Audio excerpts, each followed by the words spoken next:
Good old episode 14. Episode 14. Yep. Oh, man. So, how about some updates since our last weekend where we recorded twice in a row? And didn't even upload an episode because none of our edits saved. Oh my god, the technical difficulties are strenuous. Oh my god. Episode, what was that, 11? Yeah, it was episode 11. Episode 11 just does not want to exist. No, and I'll tell you what, I have spent all fucking day on it today trying to get it back up so 11 and 12 can release at the same time. Mm-hmm. If it does not record or come out this time, I'm going to lose my mind. We're just going to scrap episode 11. Fuck Yeah, it. yeah. I have to do a whole, like, you know what, we might even just come up with like an off script. I had a good story for episode 11. I know, I did too. It was pretty good. Yeah. I like the John Teeter story. Thank you. I'm glad you do. It was one of the first ones I really, really enjoyed. Well, all right. I mean, I enjoy your stories, but that one really had me into it. That's good. I like time travel. So. Yeah. Anyway. Man. So, well, the car is officially gone. Yes. Finally. Because it took them a few days, but they came and got it finally. Woke me up in the fucking morning when the kids were sleeping in. Never mind all that. Yep. So, hey, how about your update from work? Oh, I got a promotion. Yeah, because the last time we said you were going to be moving positions to basically whip your staff into shape, but that changed. That did change. There were like 3 promotions available that I'm more than qualified for, and I applied to all 3, and I got one of them. Mm-hmm. And I'm very excited I'll be working Monday through Friday, 8 to 3:30. So yeah, all holidays off. That's a great schedule for the kids. Yeah, save for them morning. We're not morning people. Yeah, I'm not a morning person. So it's going to be rough for a little while. Yeah, it's going to be the first week. I think it's going to be an adjustment for me. Mm-hmm. But the kids already get me up at the ass crack of dawn, so. Yeah. Trying to think, what other updates do we have? Oh, well, we do have everything that happened today. Found out Friday that Miss Annie had lice again. Yes. So we've been tearing down the house and getting everybody cleaned up and made sure nobody's got lice. And listen, if you have kids, that is a process and an expensive one. We are fortunate that Eli is so little that the lice seem to not want his little thin baby hair.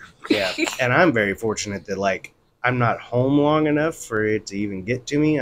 Yes, granted, I'm, like, cleaning everything, but I've been very fortunate in not getting it myself. And we've traded your hair both times anyway. Yeah, that's true. So. Yeah. And my hair too, which fucked up my hair dye last time, but it didn't this time, so it doesn't seem like it did. No, it doesn't look like it.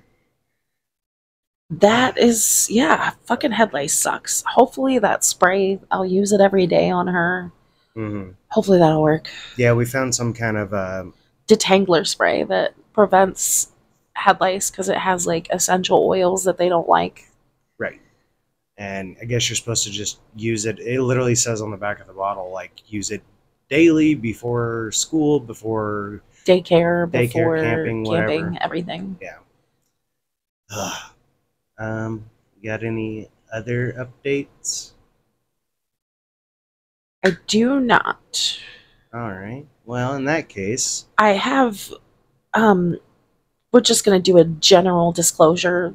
This podcast talks about really crappy, horrible things. So if you're not into that, you don't need to announce your exit on the way out. It's not an airport. Yeah. Yeah, we talk about cults, true crime, conspiracy theories, and cryptids and scary shit. Yeah. So disclosure. Graphic things are talked about. Viewer discretion is advised. Yes, 18 Always. and older. That's not necessary. I mean, not necessarily, but preferred. Viewer discretion. Yes.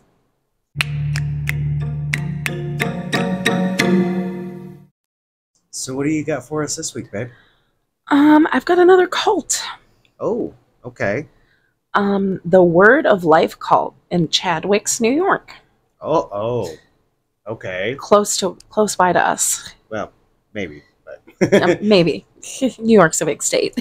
yeah, it's New York State. It's closer than any of the rest of them. I mean, it said near Syracuse, so that made me believe that it was close to us, Oh, but, you know, who knows? All right. Until we Google Maps that shit. Yeah. Right, well, let's find out. Okay. The Word of Life Church, founded by Jerry Irwin in the late 1980s. Okay. It started as a living room Bible study type of thing. They were Pentecostal in nature. They wanted what the Bible says. They didn't want all this other religious tradition. It was back to the basics. Said, quoted from a survivor named Janet Sylvester. Interesting. Jerry claimed to be a prophet of Almighty God, of course. They always do.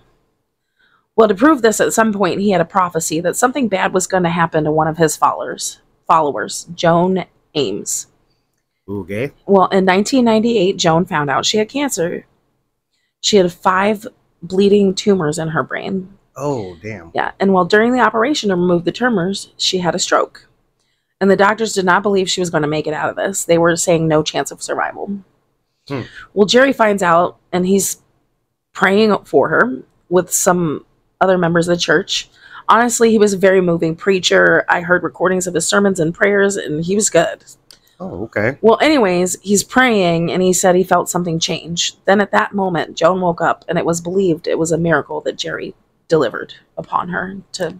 I could see it, yeah. Yeah, I could see that being believable. And she did live. Oh, that's Yes. good. It was a group of about a dozen people that called themselves City on the Hill, and they passed out pamphlets about their faith at this time. Okay. And at some point, Jerry Irwin left to take over a church in Rochester. And when Jerry was away, the church became more friendly under new leadership. Ministers came from other congregations, and even a local rabbi visited. At its peak, here is where its peak is in the story. Okay. The church was at about 60 to 70 members. That's not bad. Okay. The church ended up buying an old 3-story school building to accommodate how popular they were becoming. Cool. Well, in Jerry's absence, he started to hear rumors that folks at the church were bad-mouthing him behind his back because they liked the new pastor, Richard Wright, more. Oh, boy. He grew even angrier when he asked for the church records to be sent to him by Richard, and they never came. Oh. And people around the church got the feeling that Jerry was getting jealous of him. Yeah. So Jerry returned in the mid-90s, and he returned as a prophet who claimed to be able to see and hear inside people's homes. Oh, boy. You know, a manipulation used for control. Yeah. He, over time, drove Richard Wright from any power he had in the church. The members of the church would work like regular jobs, but give all of their money to the church in return to live at the church with everything provided. Also, you had to spend all your free time either in church or working on the church building. Sketchier. They would make members of the church work into all hours of the night, doing repairs on the building free of charge. Oh, hell no. They redid floors, plumbing, electrical, wiring, gas lines, and roofing. Now, like, I can understand on, like, a voluntary basis, you know, you do want to volunteer, you do want to help out your community or whatever, that's one thing. But kind of being forced to do so? Yes. These requests at first seemed like voluntary ones, but soon members began to feel like they couldn't say no without facing the wrath of God. Yeah, there it is. Some of these projects even forced them to break building codes. Building codes? Yeah. Oh, shit. Oh, boy. One member fell off the roof and broke his arm and was criticized by the church for calling 911 to get an ambulance to go to the hospital. That's fucked up. Yes. Gates went up outside the schoolhouse, and other ministers were no longer welcome at this time. Mm-hmm. One of Jerry's visions was that the 3rd floor of the schoolhouse, now a church, was to be refurbished into a lavish mansion for Jerry Irwin and his family. Of course. They've got to have the best of the best, you know. One room held a trampoline and another a small basketball court. Are you serious? The bathroom had a whirlpool bathtub. Okay, I'm kind of jealous. The third floor of their mansion was so big that the Irwins would ride bicycles down the halls for shits and gigs. Anybody got like the Shining feeling going on there? Just Right. saying. The Irwins also bred birds. They had 6 doves, 2 huge golden macaws, and several parakeets. No, I'm good. Yeah, I don't like birds. They also had rabbits, and later on they bred party Yorkshire Terriers as well. Hmm. Yes. Like, what? They Aren't also those like really, really tiny, yippy little bastards? Yeah, they had like a website where they sold like their bred dogs. Oh, God. All Yeah. right. They made just a little tidbit, they made the young girl members of the church clean the rabbit cages, poop and all. Mhm. The rest of the building still had the institutional feel of the school. Like they didn't do anything with it, like with colorless walls and the cubby holes and water fountains. All right. Yeah. But the third floor was a mansion for the fam. Yeah, of course. They built their worship altar. Well, they didn't build it. It was already there. They made their worship altar out of the old gymnasium of the building with a 3-step stage and a plate old podium. Kind of makes sense. Yeah. Jerry arranged several marriages that he said was God's will, almost all of which ended in painful divorces. Isn't this always like a cult thing? Yeah. I swear. He was also just as quick to turn husband and wife against each other as he was to arrange a marriage. That's weird. Yeah. Jerry would often go after the man, as one does, accusing them of trying to sleep with his wife or trying to hug his daughter too closely. I feel like the dude's got a complex. And what ex-members would later say was a strategy to make their wives loyal to the church over their marriage. Yes. Anyone who stood up for themselves was ostracized by the church, of course. Yeah. So Joan Ames, remember her? She said the lady with the brain tumors. Yep, right. She said things just got worse and worse, and she finally had enough when Jerry accused her of wearing the pants in the family, and her husband was made to choose between his wife and the church. Listen, I wear the pants in this family. She just tells me which one. Mr. Ames decided to spit out scripture back at Jerry about how divorce is a sin and said he was not leaving his wife over something so small or trivial. Yeah. Then the whole Ames family left the church after that in 2001. Wow. So they actually do a lot of interviews to spread awareness. Okay. Members said that Jerry was so charismatic and the control and manipulation happened so slowly over time. They were completely brainwashed and entangled in the church by the time they started thinking to question things. Oh, yeah. You know? A former member of the cult, one of the Ames children, also talked about the discipline that was expected to be put on the children, stating that Jerry would show parents the plastic back-scratching rod he used to spank his own children, saying it was the best because it stung the most. Okay, I'm not against spanking, but that's wrong. I'm against foreign object spanking. Yeah, that's abuse. Sometimes a little swat on the butt isn't a terrible thing, but yeah. So Jerry had 3 kids. His eldest daughter was Tiffany. Then he had 2 sons, Joseph and Daniel. Okay. Tiffany was Daddy's little baby girl. Of course. She really took to his teachings right from the beginning. Uh-oh. In fact, at the age of 25, she became ordained as a minister herself. Okay. By 2012, Tiffany had taken over most of the responsibilities of her father had in the church, and the church was not seeing much of Jerry at all. Oh. It did not take long for her to admit to the church that Jerry had suffered a stroke. Oh. And she was working in his absence until his recovery. Karma's a bitch. Yeah. Well, not too long after that, in the same year, Jerry died of a heart attack.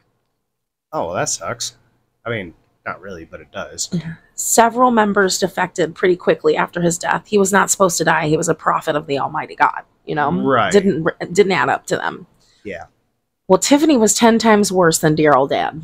Oh, no. She was just extremely verbally abusive to the members of the cult, on top of everything else that dad had forced on them. Damn.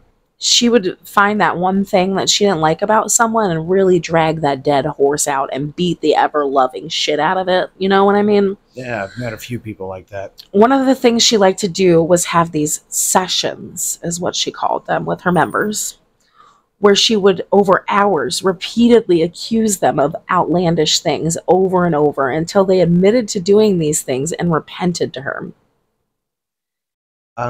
They called that torturous interrogation? Yes. Just as the cherry on top of the manipulation sundae, she recorded these sessions.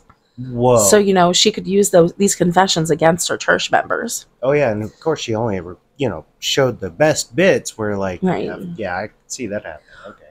One of her issues was that the Leonard family, a very loyal family of the church, had 2 teenage sons. And Tiffany said they just were not disciplining those boys enough. That was, she made a point to berate the Leonards, Bruce and Deborah, in front of the church about not disciplining their kids. What the hell? Like, I saw footage of that. So the Leonards, Bruce and Deborah, had met in the church. Bruce had a daughter, Crystal, and was a single dad when he joined the church. Deborah also had a daughter, Sarah. And when she joined the church, and Bruce and Deborah had married shortly after joining the church, and they had 2 sons together, Christopher and Lucas. Okay. So their half-sister, the oldest, Crystal, she appeared on People Magazine Investigates Cults and tells her story. According to her, she had been in the church since childhood and was forced to marry at age 15. Whoa. Crystal was having a hard time with the church and how her family was being treated just because her dad and stepmom didn't want to beat their sons. Right. She's an adult now and married to this guy, and they have kids when she's talking about this.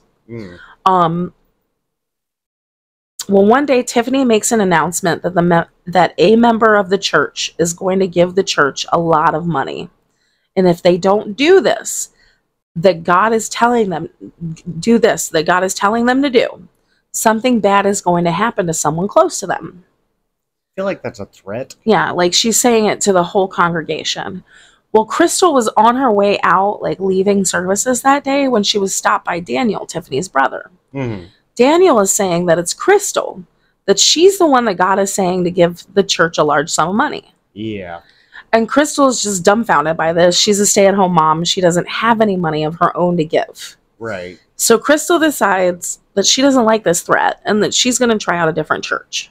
Okay. Even though she's been there since age 10 or so, I believe. Right. Since a really young age. So she's instantly excommunicated by her family. Oh, shit. She can't see or talk to her dad or her brothers. And until one day, it's her grandmother, her dad's mother's birthday. Okay. And she decides to go visit her for her birthday. She shows up to visit her grandmother, and her dad is there with her brother Lucas. Right. And they hug and have a nice chat, and that's it. Okay. That's that. Not too long after that, Lucas starts texting Crystal. And he tells her that he wants to go to her church and see what it's like, and maybe come stay with her for a while. Yeah. I agree on that one. Her being the loving big sister she is, she was 15 when Lucas was born.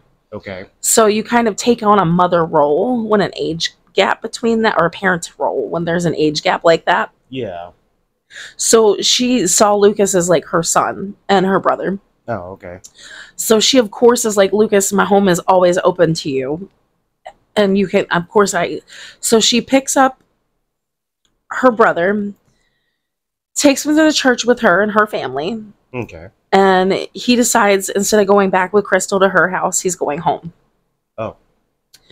She was supportive of her family, and she didn't want to force them out of the church. Yeah. She knew how devout in their faith they were. Okay. But she was supportive of her brothers wanting to leave if they wanted to. Yeah. I mean. Then on the morning of October 12th, 2015, Bruce, Deborah, Tiffany, her brothers David and Joseph arrive at the ER with a non-responsive Lucas. Oh no.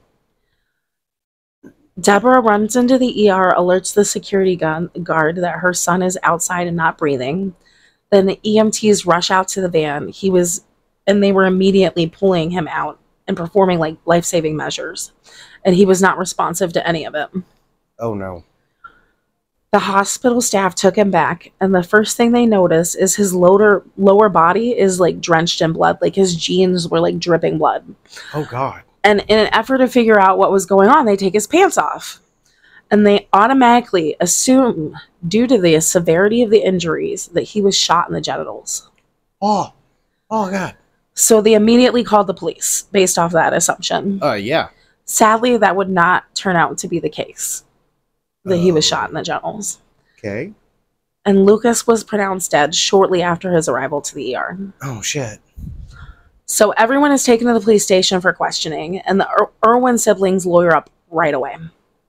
Meh.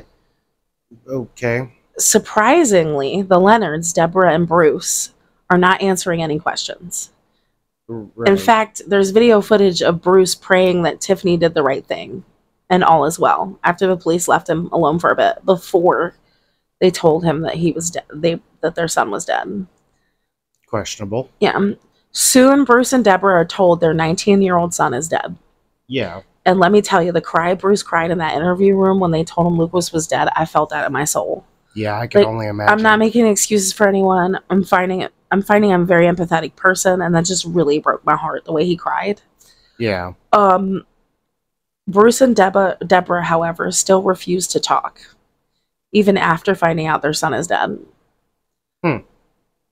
Okay. They are still devout in their faith. Okay. Deborah does eventually slip up and starts talking a little bit, and she admits that they did not go home that night after church, which proved to the police enough that their crime scene is at the church. Right.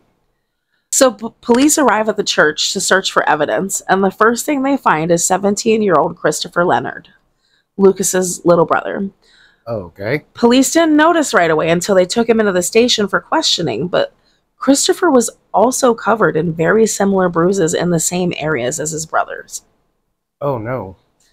Police go further and so they rush Christopher to the hospital. Right, right. So police go further into the church and are finding pools of blood scattered all over the place, bloody handprints on the walls.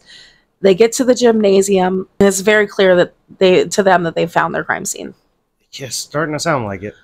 I'm not sure who fessed up first or how police got the whole story, but this is what happened. On the night of October 11th, 2015, following a Sunday church meeting, the Leonards were all instructed to stay behind for a session with Tiffany. Oh, that's just not a good start. Someone had told on Lucas about cheating on the church with his half-sister, and she was spouting out a lot of accusations towards Lucas and Christopher. Oh, no. One of those being that they were molesting their stepsister, Sarah's kids. What the? The police did later investigate that accusation, and it was unfounded. Those kids showed no signs or physical proof of being sexually abused. Good. I mean, good that that's not happening.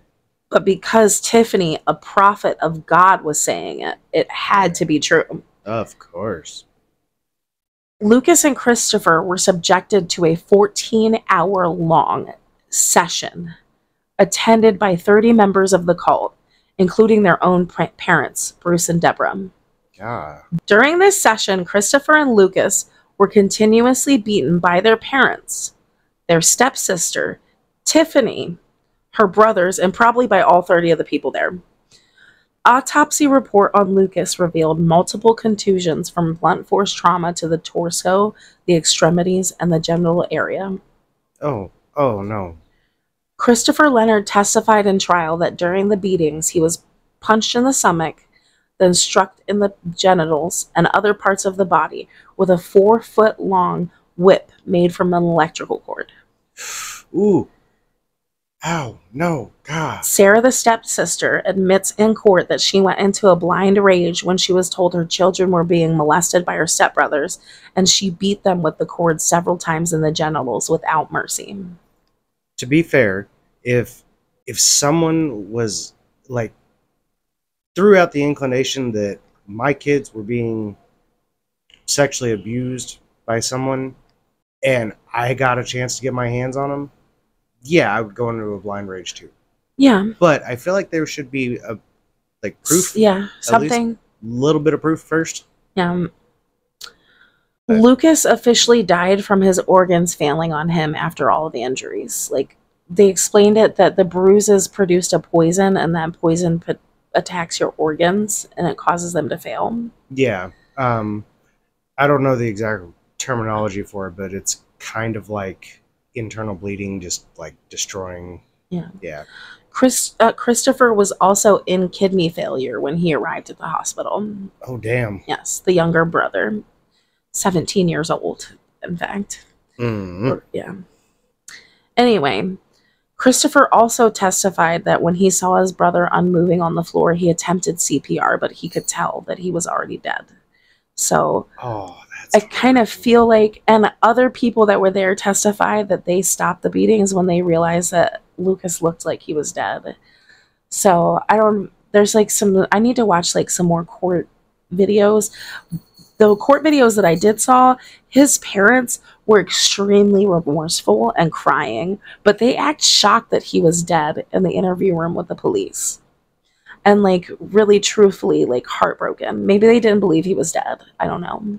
Yeah, just beat you within an inch of your life is a statement, and maybe that's what they were assuming happened, but it's still wrong. As of December 19th, 2018, the disposition of the cases against the 9 people involved on the assault on Lucas Leonard are as follows. This is directly from Wikipedia. Okay. Bruce Leonard, the father who whipped both boys during the session, pleaded guilty to felony assault and was sentenced to 10 years in state prison. And he's like 66 years old, too. Deborah Leonard, the mother who whipped them during the session, pleaded guilty to felony assault and was sentenced to 5 years in state prison. She should have got more than that. I don't care how old she is. On September 1st, 2016, half-sister Sarah Ferguson was sentenced to 25 years in prison after being convicted in July 2016 of manslaughter and assault, because she is the one that inflicted the most damage on the boys. Yeah. Pastor Tiffany Irwin, age 29, who called for the so-called counseling session and oversaw its organization, was sentenced on December 19th, 2016 to 12 years in state prison for manslaughter. 12 years? Yeah, that's it. Joseph Irwin was sentenced on December 19th to 8 years in prison for gang assault. All right. David Morey was sentenced on January 9th, 2017 to 5 years in prison for assault. Linda Morey, who pulled the power cord out of the closet, was sentenced on July 9th to 5 years in a prison for assault. Tracy Irwin, 50, and Danielle Irwin, 25, both pleaded guilty to unlawful imprisonment. Tracy Irwin was sentenced to 1 year for each count. On March 24, 2017, Tracy Irwin was set free after serving 1 year and 5 months in jail. That's not okay. Daniel Irwin received 2 years in jail, and on March 24, 2017, Daniel Irwin was set free after serving 1 year and 5 months in jail. Again, that's not okay. And that's it. None of that's okay. Christopher suffered extensive injuries from that and is still on the road to recovery to this day. On top of physical and mental, there's also the mental. Yeah, I bet there is. And I'm sure Crystal letting her brother go back to the cult isn't exactly living the best guilt-free life. Yeah, probably not. She's probably got that survivor's guilt going on. And Bruce and Deborah, they seemed extremely remorseful, and so did Sarah. None of them seemed like they intended to kill Lucas, so it's just... No, just beat him with an inch of his life. everybody, I don't know, from the perspective of Bruce and Deborah, not to make excuses for them killing their own child, because No. I'm never going to do that. But just like from my perspective, they've been told for years by the person that they believe to be the prophet of God that they weren't disciplining their children correctly. And now their Yeah. children want to leave the church.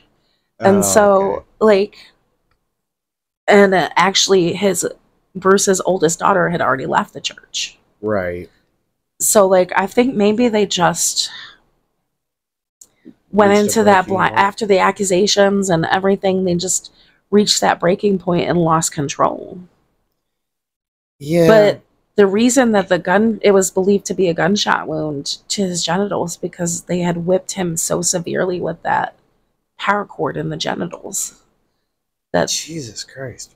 that the hospital staff thought that he was shot. Hmm. And you saw the bruises on the little brother's legs earlier because I was watching it on TV and you were like, oh my God. Yeah, okay, so That's who that was. if I can find a screenshot of that, I'll put it on the YouTube video and on social media. But I have not seen anything that severe since, basically, to put it in the mildest terms possible, a military exercise gone wrong. And it was bad. Yeah. Terribly bad. Yeah, his whole body was bruised like that. That was just one image that they took. Yeah. Oh, man. Like I said, though, with...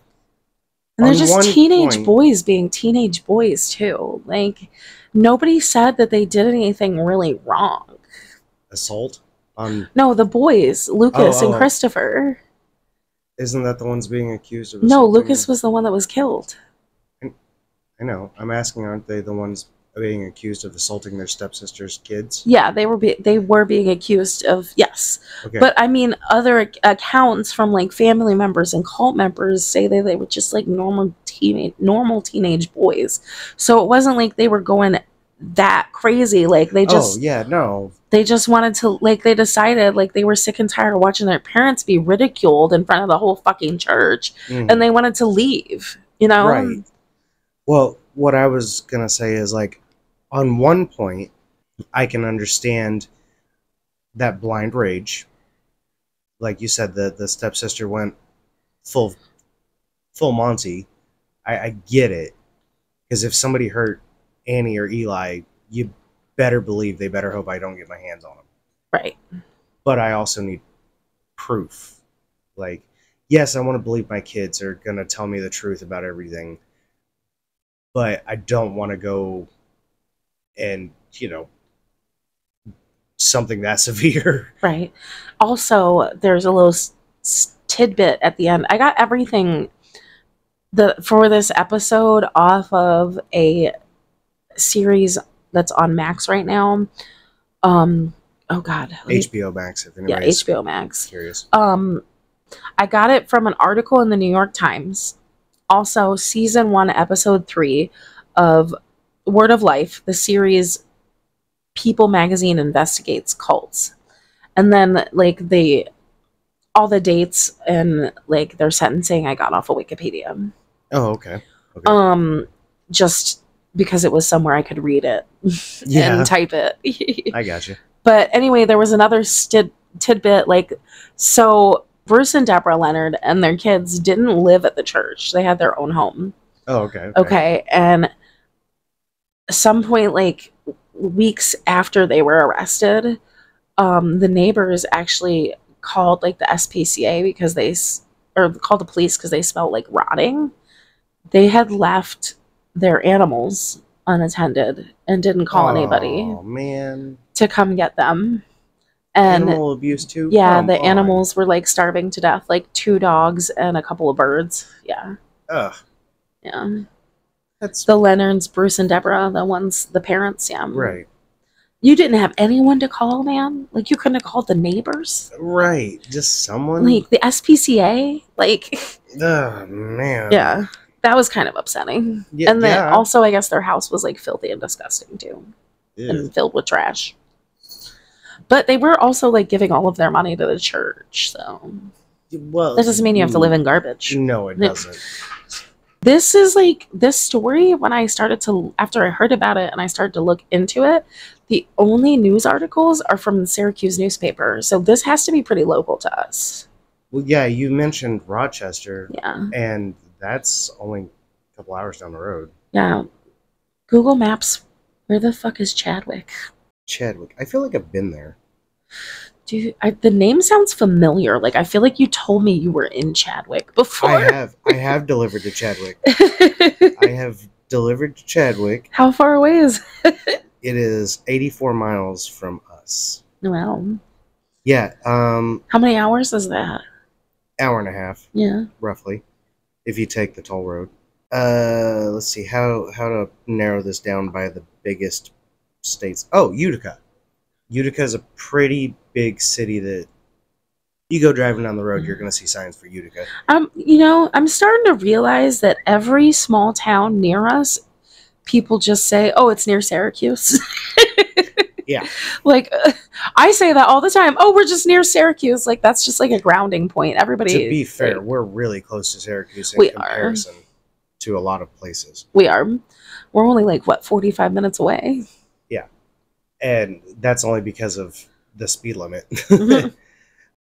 All right, babe. So what do you got this week? Well, mine's going to be a little bit different this week because, well, you know how you do your paying homage to those who've died in really dumb ways when you can't come up with a good story in time? Yeah. Mine's not necessarily... Wait a minute. It's not because I can't come up with a good story in time. It's because sometimes I don't want to talk about heavy shit. Okay, that's true too.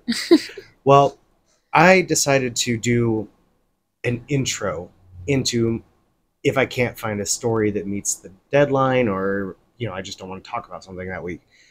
This is called Creepypasta. Well, yeah, I've heard of those. You've heard of Creepypastas? Yes, I have. All right. Well, before I get into this, how about I give you a couple facts for today? Wait a minute. Don't you dare tell the true crime story into creepypastas. No. I'll kill you. Creepypastas aren't true crime. There is a true crime story off of a creepypasta. Well, maybe there is, but yes. I'm not going to do that. A couple of them. No, I always stay to the creepy side. Okay. So, but fun facts for today. Because I typically, when I look up my facts, they're for the day of our podcast releases. Yeah. So when I did episode 11, I apologize because we had a major malfunction. And did not release that episode on time. Oh, well, we released it and just found out that it didn't match what it was supposed to. But on August 21st, 2015, a 108-year-old message was found in a bottle washed up on a beach in Germany. Message in a bottle, yeah. Yeah. It was actually one of 1,000 that were released as a part of an experiment ran by a marine biologist from the UK. So, kind of, I understand, like, they were trying to track flows, just kind of like the rubber ducky thing that happened.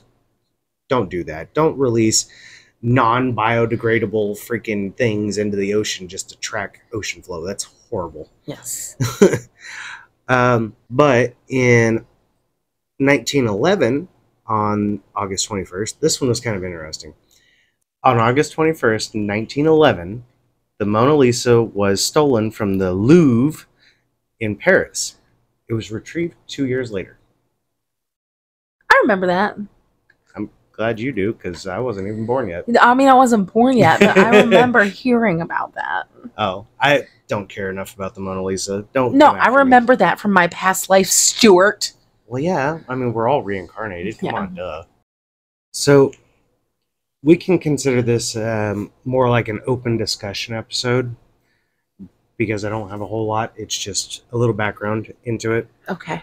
All right. So, the definition of creepypasta is a horror-related legend which has been shared around the internet. Has since become a catch-all term for the internet-based horror story content.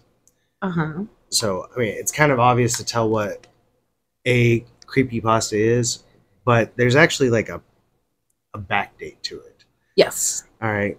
Creepypasta is actually a mashup term for creepy and copy and paste. Copy pasta. So that's where you get your creepypasta. The term creepypasta was actually coined on the website 4chan in 2006. However, according to Jessica Ray, a writer from The Times, creepypastas emerged in the 1990s. Okay. Basically, you remember when like email was real popular and you would get these like share your story Chain mail? Yep, Yeah. chain mails. Yeah. In the 1990s, there was email chains of scary stories shared to the internet forums at the time. That's where this all came about.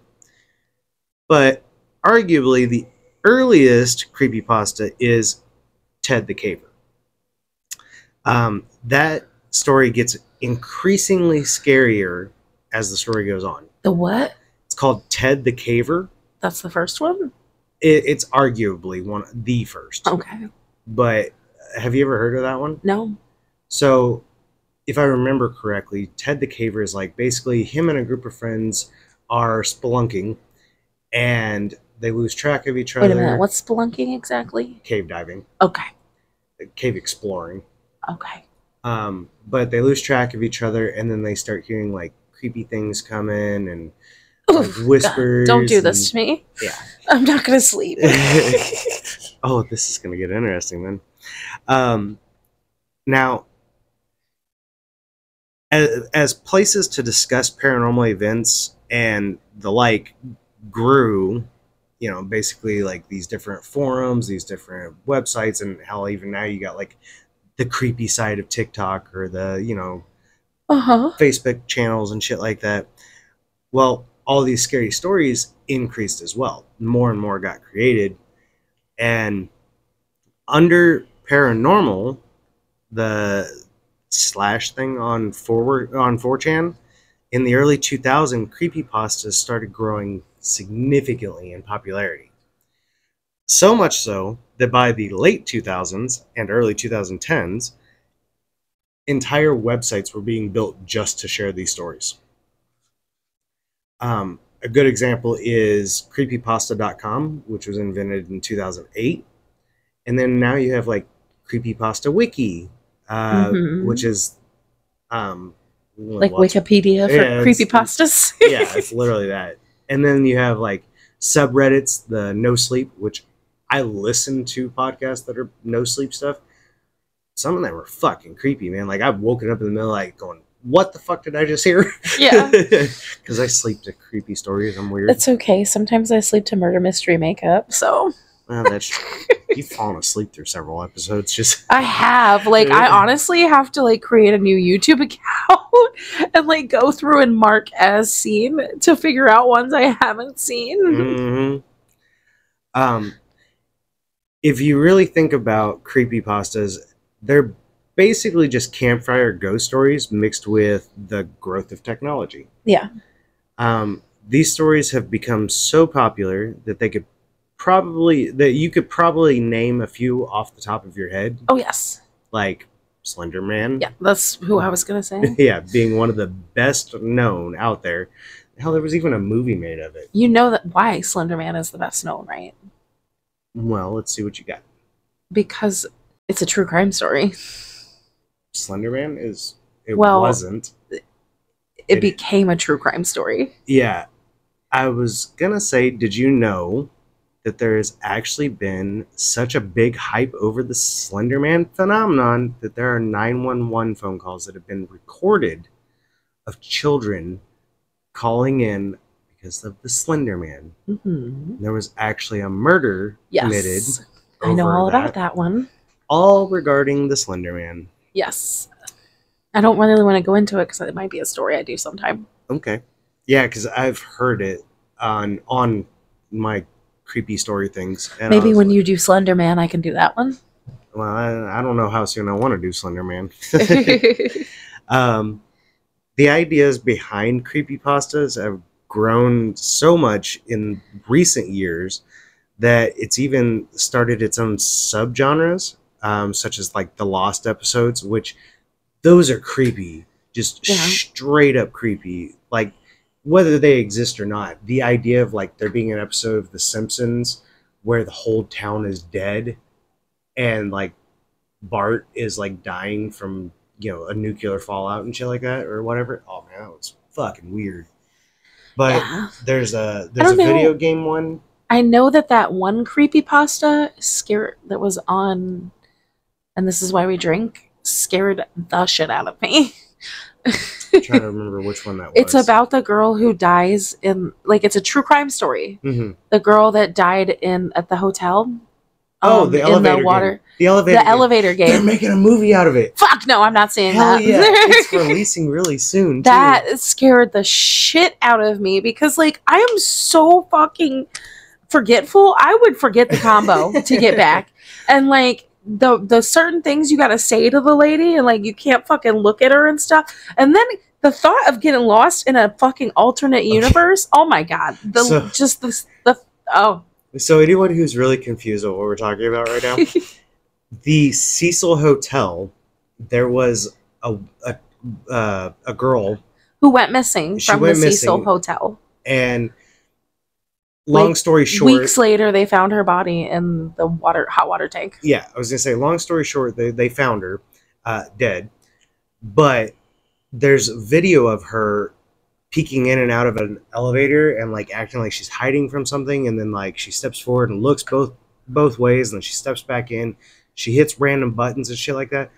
Well, in Korea, there is actually a supernatural / paranormal game, mindfuck game, creepypasta. Yeah, that is called the elevator game, and it's where like you go through a specific order and operations of going up and down the floors, opening doors, and if somebody comes in or somebody leaves or whatever, you're in an alternate dimension, and if you fuck up, you're stuck. Yes. And you have to know like certain number pattern to get back or to even get there. Yeah, you have to do it in a certain order to get there and then a reverse order to get out. And I'm like, fuck, like halfway through I was like, and there's some woman that gets on the elevator with you, and if she says something, it means something. It's too much to remember. Mm-hmm. I would be fucked. Yeah. So a couple of the other categories is video games, which are like, I know you like, your ex likes Pokemon Go a lot. Well, there's a Pokemon Black or something like that has this like you can't play except for the dead version. Like, you die every time you play. It's weird. Okay. I've heard it. It gets creepy, though. Like, ominously creepy. And then there's, the psycho killers. You've got the supernatural monsters, which actually kind of makes you wonder about cryptids a little bit. Yeah, like, how many of those are... Right. Like, what's the difference? Like... Well, here's the thing. Do you know what a tulpa is? I was going to actually bring that up, but I didn't remember what it was called because that was an episode of Supernatural, and I was going to ask you at some point, like, isn't there a thing that if you talk about something that you can actually make it exist? Well, here you go. Okay, so the concept of tulpa is that your mind, or rather a collective minds, so many people thinking about the same thing, a specific thing, will physically manifest it. Yes. Well, since there's tales about different monsters having been told time and time and time again, basically since the beginning of time. Yes. It really kind of makes you wonder, like, is, Bigfoot, Wendigos, Dogmen, stuff like Krampus. That. Yeah. Krampus. Are they all these tulpas where you've heard the stories so much that now they're manifesting? Yeah. And for New Age thinkers, it's along the same thought process of, what is it that you say all the time? Speak it into existence? Yes. It's along the same thought process as that. And I don't know, I've kind of thought about it, because like Slender Man, like there's now videos out there of like what could be a Slender Man occasion and stuff like that. And with the release of Aliens, who the fuck knows anymore? Right. But it's I don't know. It You just gets just, kind of. I like how you just glided past that like it was nothing. Listen, just nobody cares anymore. Like, we're like, come on, give me something that actually fucking matters. Do I have to pay rent tomorrow? All right, then I don't care. Yeah. So, Do we still have to pay the mortgage and the truck payment? right. Like, do I have to go to work and do I have to pay bills? Yes. Fuck off. Yeah. So Clearly we still do, even though aliens are real. right. And like, I actually saw a thing on TikTok earlier. It was like a graph. Well, I was watching this TikTok earlier while you were messing with your notes, and it was like, so nobody's going to talk about the fact that there's been 7 UFO landings in the last week, and I was like, nah. But I mean, like, how many creepypastas do you really know? Shit, people are manifesting their UFO abductions. That's what's going on. There's some that I'm like, oh, all right, what were you on? Are they single? Yeah. I saw a TikTok that are the aliens single? Do they have a beard? Are they taller than 6 foot? Like, Right. these are the questions I want answers to. Yep. Well, not me, but yeah, sure. But yeah. Well, like, what other kind of creepypastas can you think of off the top of your head? I mean, Slenderman and the Elevator Game are really the only ones I know. But like, what's the difference between a creepypasta and a cryptid? Like, it seems like nothing other than the internet. Well, okay, so a cryptid is based on legend. Or in the case of like a few animals specifically, it's not based on legends, it's based on there was a critter that walked around that looked like that, like the freaking half zebra, half hyena looking thing. I don't remember what the hell it's called. It's a real thing. It just went extinct. And people are like, oh no, it was just somebody's bullshit in the background. No, that was a real fucking animal. Okay. Yeah. But I mean, like, in the case of Bigfoot being the most notorious cryptid, well, there's these theories. You can go into the mountain people there too. Yeah, exactly. Yeah, like, I was gonna say there was these theories of that it's like actually not some massive 9-foot tall, which I could, you know what? I'm gonna do a whole episode on Bigfoot some other day because that's a thing. Okay. But how about this? You want to hear a creepypasta? Okay. Because I found one. Most of what you find online now for creepypastas are built specifically for people to read. And they even give you a time lapse. Like, it should take you approximately this much time to read this. So, okay. yeah. So I found one that was about 2 to 3 minutes, so it wouldn't take all night. As if this wasn't short enough. So this one is called Darkness in the Rear View Mirror. Okay. It's an unknown author, but it was posted on the 5th of May, 2016, okay? Okay. All right. Prepare for this, because you're going to sweat tonight. Oh, Jesus. I've always been uneasy driving alone at night. It was the first few times. When I'd just gotten my license, of course. But the nagging fear has never gone away, even to this day. It's disorienting to look into those mirrors and see nothing. Mm-hmm. And I mean nothing, but the consuming blackness of the night. Yes. It makes me hesitate to check the mirrors should I see the dark void, or worse, someone sitting in the backseat staring at me. Oh, fuck no. In the summer of 2013, I found myself driving home alone on Highway 902 from a party. It was almost midnight, and needless to say, pitch black. As was usual at night, I was on edge. I had the radio off and could hear nothing but the muffled roar of the tires on the pavement and the dull hum of the engine. I stole a glance into the middle rearview mirror. Who the fuck drives with the radio off? I don't know. What the fuck is wrong with this person? I stole a glance into the middle rearview mirror and saw nothing but darkness through the back window. I know that I looked backwards and saw nothing. I'm sure of it. Just seemingly endless blackness at night. I remember it so clearly because not 10 seconds later, a car passed me on the left, headlights on. I had one of those sudden adrenaline rushes that, like, when you think you see a person outside your bedroom window when it's just a tree, or Oof. when you start awake at night with the feeling of falling. Oh, I hate that. Yeah. 10 Actually, seconds. What? ADHD side rant. My dad has always done that. There's a theory that it's Jumped actually... awake, but like not actually, like, no, not jumped awake, jumped in his sleep. Yeah. Like whole body jumped. I do it too. I do that. Mm-hmm. And the other night when I was putting Annie to bed, she did it. Oh gosh. Yeah. There's a theory about the sensation of falling in your sleep, that it's actually you're dying and your body is forcing you back to life. Or your body thinks you're dying. Yeah. And it's forcing you back to life. Yeah. Yeah. Well, no, the like theory it's a primal thing in your brain. Yeah. Well, I mean, the theory is that you're actually dying and your body's like, wake up. I heard the theory that like it's a primal instinct in your brain. Yeah. That your brain thinks that you're not safe and that you could die. So it like shocks you awake. Yeah. Yeah. Yeah. Well, back to the story. 10 seconds earlier, nothing had been behind me. Suddenly, a car? I drove all the way home, shivering and knowing something was off. The next morning, I found 2 sets of scratches near the back of my van. One was on the left rear, and one was on the right. The car was pretty old. They could have been there for months, but that was the first time that I distinctly remembered seeing them. In hindsight, there are 2 possibilities of what happened that night.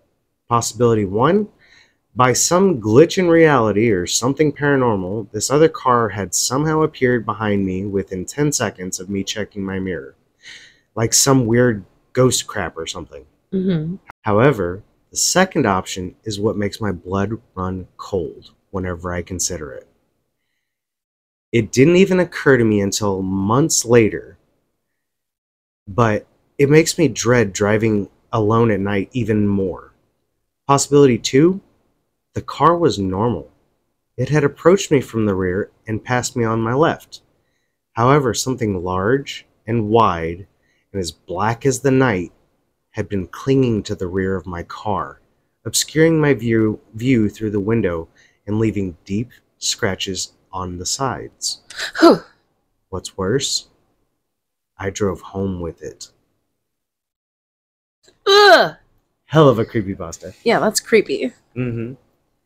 So, in the future, if I like come to a segment where I either can't come up with something fast enough, or nothing really aligns with the dates like I've been doing, I'll probably just come up with a creepypasta. Like, for example, the reason why I did creepypasta this week is because my dumbass read the wrong fucking date and thought that it was the anniversary of Steve Irwin's death. And I'm like, that's so not right. Because I was going to do the, what the hell is that thing called? Hang on just a second. It's called the El Cuero. It's a stingray-ish, like, cryptid that's water-based. Yeah, that would have been fucked up. Yeah, and then to find out that that's not the day that Steve Irwin died, I was like, oh, I'm a dumbass. So that's why I did this. Okay, well, I mean, it wasn't a bad episode. I really kind of thought you were going to go into the origin of creepypasta. Well, but you didn't have, like...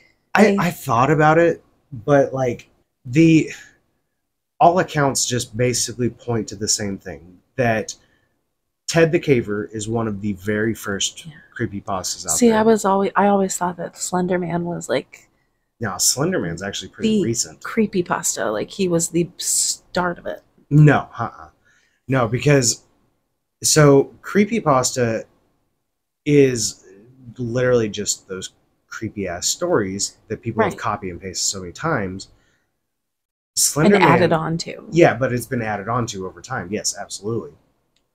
But the origins of it was just some random dude making a joke on the internet. Yeah, well, not even that. And people added on to it. he told the story as if it was in first person, like this, I'm a survivor of this situation. Right. And like there's ones that are like post related, which get kind of interesting. Like they really get me intrigued because you want to know what happens next. And then like one of my favorites is like you're finding out that like his apartment is haunted and he's being pestered by a poltergeist or whatever. But then he starts messing around with the occult stuff, and he goes into this like, oh, I'm gonna try to mess with the Ouija board on this night, and you find out, oh, that was a bad idea. I fucked with this or fucked with that, and then just nothing. Like it suddenly stops. Like, hey, I'll post my edit or my update when I get done with this, and then just nothing. And you're like, well, what the fuck happened? I love those because they're like they have you on the edge of your seat, and then you're like, fuck, did he die? So I don't know. So let me ask you this: is Hatman a creepypasta? Okay, so Hatman crosses the line between a creepypasta, a cryptid, and a real scientific happening. Okay. Because Hatman stories that have been told time and time and time again are creepypasta. Hatman falls under a Shadow Man category, which is a cryptid / paranormal experience. Mm-hmm. But it's also the same experience by multiple sleep paralysis people. Right. He's like the sleep paralysis demon. Yeah, like one of two that most people notice. Because you have the old hag that sits on your chest and does some creepy shit. And then you have the Hatman, who stands in the corner. And if anybody who doesn't know what the Hatman is... You can't see anything but his, like, basically, like, just this black figure, right? Yeah. With a hat. So if anybody doesn't know what the Hatman is, basically, in a sleep paralysis state, all you can see in the corner of your room or in the furthest, darkest area is the silhouette of a person who is darker than the darkest shadow and wears a hat. And then in most stories where the creepypasta part comes in is like, you blink, he gradually gets closer. You blink, he gradually gets closer. Ugh. And then you start seeing only his eyes. And then you'll see his eyes and his smile that gets wider and wider and wider. And then there was like this one that I heard recently where the guy is being manipulated through his life by the Shadow Man until he's like dying essentially and is offered a position amongst the shadow people. Okay. Yeah, it was a cool story. Yeah, I never heard of the Hatman. I mean, people have been talking about sleep paralysis demons a lot lately on TikTok. And like it just came up on my TikTok feed. Somebody was talking about the Hatman, and I'm like, okay, I'm gonna give myself nightmares. What the fuck is the Hatman? Google, and then you shouldn't have done that.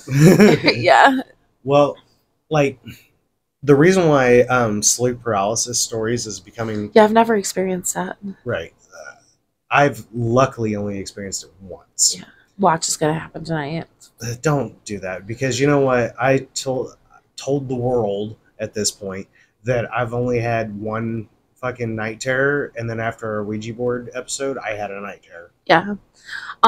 Yeah. I don't remember my dreams anymore, and I think that's like it's because you're sleeping heavier. Yeah. Well, no, I've heard, well, one, of marijuana use, and two, it can relate to like psych meds. Yeah. Who knows? I don't remember my dreams anymore, but as a child, I had like 4 or 5 reoccurring nightmares that scared the shit out of me. Mm-hmm. One of which was a very vivid dream that I was at my grandmother's funeral, which I did not go to. Right. In real life. She died when I was 1.5. Mm-hmm. But everything was pink in the funeral home. Told me about everything. This. Which was her favorite color. Mm-hmm. And like we're just at the funeral, you know, crying, grieving, and all of a sudden ninjas like just jump in and start attacking. It's a hell of a twist. It's fucking weird. And then I don't know, I was a scaredy kid, and Jurassic Park scared me a little bit. when I saw it, and I had a reoccurring nightmare that a T-Rex like bit the roof of the house off while I was on the toilet taking a shit and ate me. You've had some very exotic dreams. Yeah. And then the other one that I used to have all the time was that Nosferatu was chasing me while I was running in slow motion, which I know a lot of people dream about running in slow motion away from something that they're afraid of. You know what I want to cover at one point is dream interpretation. Yeah. Because I've been really curious about like some of Me the too. weird ass dreams I've ever had in my life. But I also have stopped dreaming. I imagine Or that the stop whole remembering my like dreams. grandma's funeral thing was like me trying to process death. Yeah. Grieving and 100%. processing. Well, like, so like I was 1.5 when she died, so I have no memory of her. But like, I mean, as everybody has grandparents, so like I started to question why I didn't have a grandmother at some point, and Right. that's when those dreams started happening. Yeah. Astral projection and what's the other one? Oh, I love stuff Livid like that. dreaming are also kind of like on those point lines too. Oh, where you can control your dream? Yeah. Yeah, I've never had a dream like that. Usually mine are so fucking wild and crazy. There's a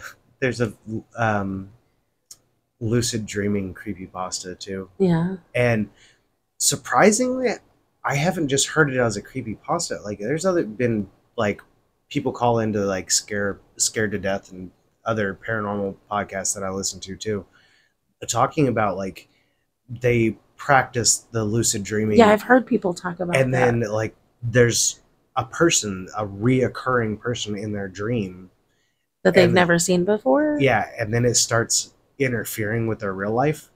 Like whatever happened in the dream, like they'd have like a scratch on their arm while they'd wake up with a scratch on their arm. Yeah. That's creepy. Mhm. I thought that it wasn't possible for you to see someone in your dream that you've never met. Supposedly. Yeah. Now, Now, the thing is, whether I have a you lot of repressed remember- memory. Yeah. I was gonna say So- because there's this thing like you cannot see a face in your dream if you've never seen that face before. Yeah. However, if you're in a crowded city, you've seen ass loads of people and don't even know who they are. Yeah. So you could have seen that face before. Yeah. Now, Because I've definitely had dreams of people that I don't recognize, but that doesn't mean I don't know them. yeah, the reason why I'm interested in dream interpretation is because I do not believe I am someone who can predict the future or anything like that. But I've had several dreams that I remember vividly that came true like weeks, months later. My mom dreamed over and over again for a year that my dad was having an affair. Mm. And then I feel like he that's was her- having an affair. I feel like it's her subconscious going, "Hey." Yeah, yeah, but I don't know. Well, my Dreams. my earliest dream that I remember that came true. Most random fucking thing though, because it wouldn't have made sense until it actually happened. Because what I remember is sitting on like a curb stop, okay, and I'm looking up and there's just the silhouette of a person. I can see off to the side this big ass sign that says elephant ears right in front of a big brick building, and then like a telephone pole. That's just it. Like that's Right. all I remember of it. And I'm like, what the fuck was that? And like, what does that have to do with anything? Well, not even a week later, I went to the Popcorn Festival in Indiana on my first date ever. And literally I sat down on a curb stop, and I looked up and it was a silhouette of the girl I was going on a date with at the time. And I could see the elephant ears and the big ass fucking brick building and then the telephone pole, and I'm like, fucking deja vu moment. Yeah. So yeah, that was completely off topic of creepypastas. Talking about dreams. Yeah. Yeah, I don't know. We're It's interested oddly, in- I was just talking to my coworker about all the nightmares I used to have as a kid. Mhm. I was very like influenced by things like movies and stuff. Yeah. I used to have nightmares about Michael Myers. That's why I was so afraid of him for so long. Yeah, I can see that. Yeah. Like I mean, my night terror. And it was always the running in slow motion thing. When I was afraid of something, in my dreams, I would run in slow motion away from it. Mm-hmm. Yeah, that would definitely fuck with you a little bit. Yeah. I don't know. I remember what I was going to say. To tell you how deep-seated my body dysmorphia is, in my dreams, I am a thin person. Wow. Yeah. Are you physically fit in your dreams? I've never looked at myself. Not once. Yeah. Not in my dreams, I do not look like myself at all. It's fucking weird. I guess I see myself how I want to be, how I want to look. Maybe, I don't know. Maybe. I can't remember my dreams like for as long as I can remember now. I mean, literally, unless it's like a prediction dream or a night terror, I don't remember any of it. Yeah, I usually will remember when I wake up, but I forget it pretty quickly. Like, I had a weird one when I was pregnant with Eli. Pregnancy, you will get weird dreams when you're pregnant. Yeah, I bet. I had a weird one when I was pregnant with Eli, and I honestly cannot remember any detail of it other than I was living in my house in Hagerstown. Okay. But with people that I knew in Florida. Were there. Okay. And that's all I remember, and it was fucking weird. I wonder if that was like a quote-unquote homesickness thing. Maybe. I don't know. Okay. So, on the creepypastas, would you be interested in listening to more? Yeah, but as long as you're going to be home that night. No, I'm going to do it on a Sunday night and have to leave at midnight that night. Fuck you. All right. So that was that. Yeah. All right, Stewart. We got to do the word of the day. Oh, okay. At least we didn't forget this. The word of the day is comptroller. Say again. Comptroller. Okay. A royal household official who examines and supervises expenditures. A public official who audits government accounts. Controller, basically. Okay, so like literally a treasurer of a situation? The IRS. The comptroller's office has 780 employees and oversees the city's more than $250 billion public pension system. Okay. Did you know, if you think comptroller looks like a mistaken spelling for controller, you're partially right.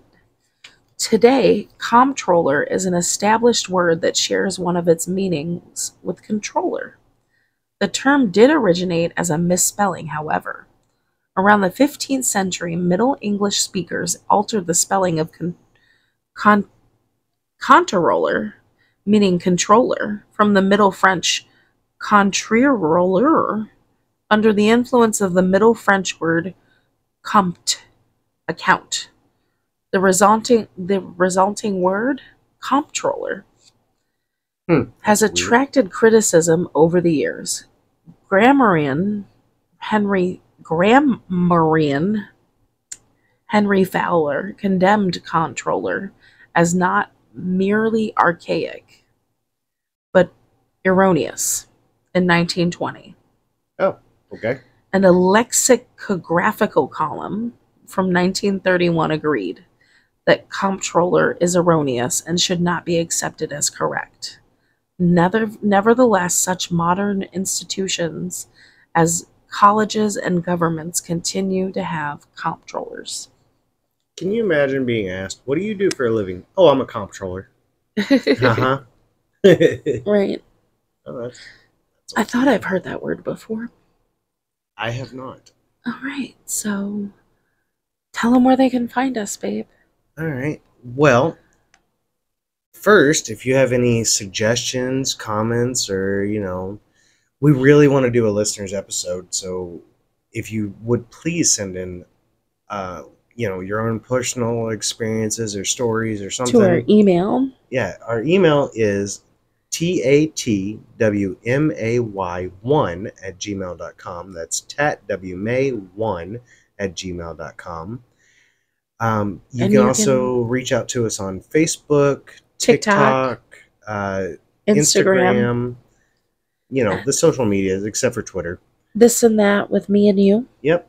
And we also are on YouTube and every Podcasting platform. Yep. Yeah. You can find us almost anywhere. Under This and That with Me and You. Mm-hmm.